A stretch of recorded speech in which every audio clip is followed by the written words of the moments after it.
સુરતનો ઓલ્ડ વિસ્તાર એટલે કે ચોક બજાર શાહપુર વર્ષો જૂની ઇમારતો આવી છે। હું મારી પાછળનું એક દ્રશ્ય બતાવવા માંગીશ કે જે સફેદ બિલ્ડિંગ દેખાય છે ત્યાં થોડા દિવસ પહેલા લગ્ન પ્રસંગ હતો અને લગ્ન પ્રસંગના લોકો બેઠા અને ધરતી ધ્રુજવા માંડી લોકો હટી ગયા હતા અને મોટો ભૂવો પડી ગયો હતો। એ ઘટનાને જો 15 દિવસ નથી થયા ત્યાં તો માત્ર એ બિલ્ડિંગથી 50 થી 100 મીટર દૂર જે જૂનું મકાન છે ત્યાં 22 ફૂટ ઊંડો ભૂવો પડ્યો છે। ભૂવો પડવાનું કારણ માત્ર એટલું જ છે કે અહીંયાથી મેટ્રોની ટનલ પાસ થઈ રહી છે। ટીપીએમ મશીન અહીંયાથી પાસ થઈ રહ્યું છે, તેના વાઇબ્રેશનને લઈને અલગ અલગ જગ્યાઓ પર કંપનને લઈને નુકસાન થઈ રહ્યું છે। ખાસ કરીને આ ચોક બજાર વિસ્તારમાં કેટલાક મકાનોમાં ટેકા મૂકવા પડ્યા છે, કેટલાક મકાનો ખાલી કરાવવા પડ્યા છે। ક્રાઇમ બ્રાન્ચ ટેકાના પર પહોંચી ગયું છે ત્યારે શાહપુર વિસ્તારમાં એક મકાનની નીચે 22 ફૂટ ઊંડો ભૂવો પડ્યો છે। ખાસ કરીને આ મકાન વર્ષો જૂનું છે એટલે કે મકાનમાં કોઈ રહેતું નથી, તેને લઈને મોટી ખાના ખરાબી અટકી છે। તેની બાજુમાં આવેલું એપાર્ટમેન્ટ છે તેને અસર થતાં ત્યાં રહેતા તમામ લોકોનું સ્થળાંતર કરવામાં આવ્યું છે। સ્થાનિક લોકો છે, આપણે સ્થાનિક લોકો સાથે વાત કરીએ કારણ કે 15 દિવસમાં 2 ઘટના, લગ્ન પ્રસંગ વાળું ઘર હતું અને ત્યારબાદ આ ઘટના। ક્યાં નામ है आपका? મારું નામ મારૂફ પટેલ। હાલ સુરત શહેરમાં ખૂબ જ ચર્ચિત મેટ્રોની કામગીરી। સુરત શહેરમાં શાહપુર એરિયામાં માછલીપીટ ખાતે એક જ મહિનામાં ત્રીજો ભૂવો પડ્યો છે। સુરતમાં વિકાસના નામે વિનાશનું કાર્ય સુરત મહાનગરપાલિકા અને સુરત શહેરના કલેક્ટર સાહેબ અને આ સુરત શહેર ગુજરાતની સરકાર કરી રહી છે।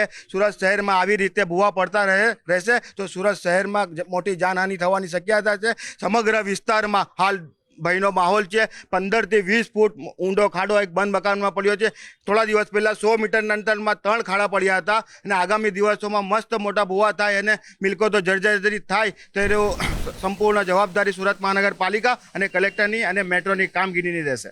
બિલકુલ લોકોનો આક્રોશ છે, ભયનો માહોલ છે। હું એક દ્રશ્ય બતાવવા માંગીશ કે મારી પાછળ જોઈ શકાય છે કે આ મકાન 70 થી 80 વર્ષ જૂના મકાનો છે। સુરતનો ઓલ્ડ સુરત સિટી કહેવાય એવો વિસ્તાર છે અને આ વિસ્તારમાંથી જ્યારે મેટ્રો પસાર થઈ રહી છે ત્યારે ચોક્કસ કહી શકાય કે કયા પ્રકારની સ્થિતિ થઈ રહી છે। મકાનો ઉપર તેમની લખેલી સાલો દેખાય છે। 1963નું આ મકાન છે એટલે કે 50-60 વર્ષ કરતાં જૂનું મકાન છે અને આ મકાનો વચ્ચેથી જ્યારે મેટ્રો પસાર થઈ રહી છે હું બતાવીશ કે એક જૂનું ઘર અને ઘરની નીચેનો જે આ ભૂવો છે ચોક્કસ ઘરમાં કોઈ હતું નહીં એટલે મોટી જાનહાનિ ટળી છે। ઘટનાની જાણ થતાં પોલીસ અધિકારીઓ ઘટના સ્થળે પહોંચ્યા છે, મેટ્રો કોર્પોરેશનના પહોંચ્યા છે અને ખાસ કરીને ફાયરના જવાનોને તૈનાત કરવામાં આવ્યા છે અને કહી શકાય છે હું બતાવીશ કે બાજુનો જે એપાર્ટમેન્ટ છે એપાર્ટમેન્ટ ખાલી થઈ ગયું છે। લોકો એપાર્ટમેન્ટમાંથી સામાન લઈને જતા દ્રશ્યોમાં દેખાઈ રહ્યા છે એટલે કે સમગ્ર વિસ્તારમાં હાલ ભયનો માહોલ છે કારણ કે ઓલ્ડ સિટી છે અને આ ઓલ્ડ સિટી છે ત્યાં વર્ષો જૂના મકાનો નીચેથી મેટ્રોની ટનલ પાસ થઈ રહી છે। ક્યાંક ભૂવા પડી રહ્યા છે તો ક્યાંક